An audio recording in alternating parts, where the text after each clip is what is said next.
कैस्यो पापी क्यों। किसी भी तरह का कोई भी पाप करने वाला हो, यदि उसने आजीवन वृंदावन वास का नियम ले लिया, मैं श्री धाम वृंदावन से अब नहीं जाऊंगा, तो बिना किसी प्रयास के उसे जुगल सरकार के सहचरी भाव पद की प्राप्ति होगी।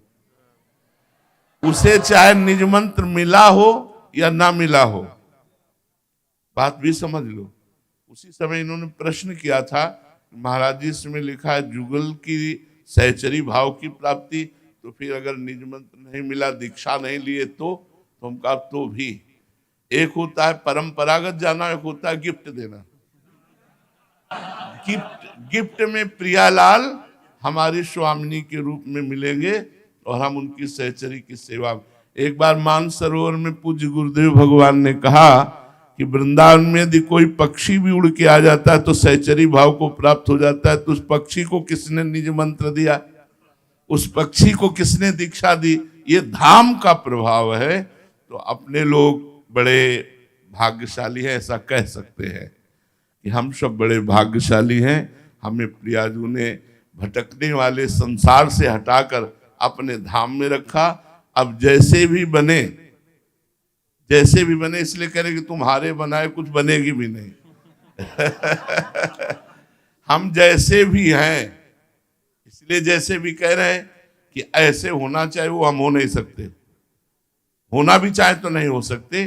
जैसे नवीन बाढ़ का पानी पहाड़ से जब नीचे की तरफ उतरता है तो मकान, घर द्वार, गाड़ी घोड़ा सब बहा ले जाता है, ऐसे ही ये माया त्रिगुण का प्रभाव चल रहा है, ये सबको बहा रहा है, कोई नहीं बच रहा है।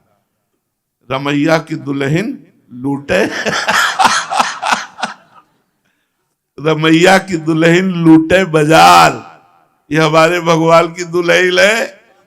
माया कौन? मायापति भगवान है ना, खुले लूट रहे सबको और हम सब उसी में हैं। एकमात्र वृंदावन की शरण। तो वृंदावन की शरण कैसे? हमें तो आज तक जैसा अनुभव हुआ कि बिना किसी वृंदावन वासी की कृपा के वृंदावन वास हो ही नहीं सकता।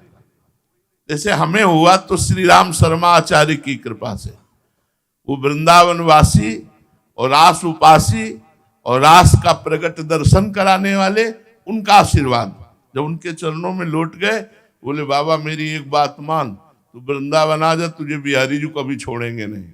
बस वो गुरु मंत्र हमारे जीवन में हमको वृंदावन लाया। और आपको कौन लाया? आप देख ही लो। अगर आप आए हो तो कहां से कैसे आए हो? कहीं ना कहीं वृंदावन के रसिकों की वाणी गई और आपको लाई। तो बस पड़े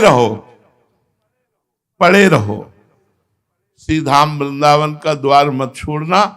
महारानी जो कभी गलबहियां दे के निकलेंगी वो देखेंगे हमारे द्वार पे पड़ा।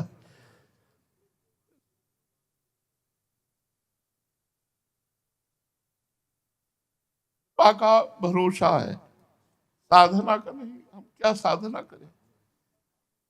मन अलग जा रहा है, इंद्रियां अलग जा रही, तन अलग, तो हम क्या साधना करें? हम बस यही कि जैसे द्वार में पड़े हैं तो कभी बड़े हैं, वो कभी निकलेंगे, देखेंगे कि हमारे द्वार पे पड़ा है, कभी कृपा करते हैं।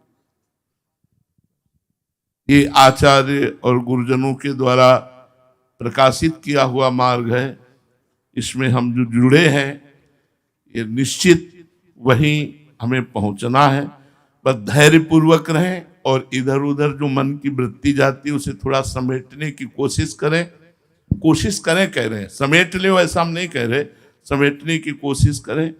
कभी न कभी तो प्रियाजू के कान में हमारी राधा नाम की पुकार पड़ेगी, उसी दिन हमारा काम बन जाएगा। हमारा काम बन गया क्योंकि हमें वृंदावन मिल गया, हमें श्री जी की शरणागति मिल गई, राधा नाम मिल गया, ऐसे गुरु ऐसे करुणा में आचार्य मिल गए। अब हमारे कल्याण में कोई संशय नहीं, हमारा कल्याण तो हो चुका है। अब हमें श्री जी की सेवा में पहुंचना है। तो रात दिन नाम गुण कीर्तन सेवा जितना भी बने करें बस ये दृढ़ विश्वास रखें कि हरिवंश प्रताप से हमें लाडली जी की सहचरी भाव की प्राप्ति निश्चित होगी। श्री राधा वल्लभ।